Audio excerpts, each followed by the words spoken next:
សួស្តីបងប្អូនអរគ្នាក្នុងវីដេអូនេះខ្ញុំបាទមាន motor ខួងដីពីរ model មកបង្ហាញជូនបងប្អូនអរគ្នាមានប្រភេទប្រើថ្ម 40V និង 18V ពីរកូនសម្រាប់មួយនេះលេខកូដ DG 460ប្រើថ្មប្រភេទ 18V ពីរកូន Made in Japan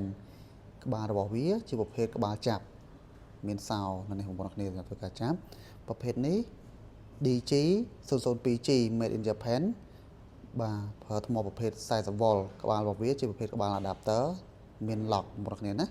ហើយទាំងពីរ model នេះគឺអាចស្វានបាទអាចខួងដីហ្នឹងជាប្រភេទដីខ្សាច់លោទៅដល់200 មីលីម៉ែត្រទំហំផ្លែទទឹងហើយតាក់ទងជាមួយនឹងដីដូចជាដីល្បប់ដីផ្សេងហ្នឹងលោទៅដល់150 មីលីម៉ែត្របងប្អូនគ្នាអញ្ចឹងមាន200និង150សម្រាប់សមត្ថភាពរបស់វាអាហ្នឹងជាសមត្ថភាពអតិបរមាបងប្អូនគ្នាណាហើយសម្រាប់ផ្លែជាក់ស្ដែង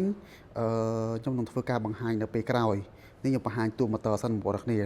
ហើយតាក់ទងជាមួយនឹងពីរ model នេះគឺដូចគ្នាសឹងតែទាំងអស់ទាំងដៃទាំងអីទាំងអស់ហ្នឹងណាខុសគ្នាតែក្បាលបងប្អូនគ្នានេះក្បាលណា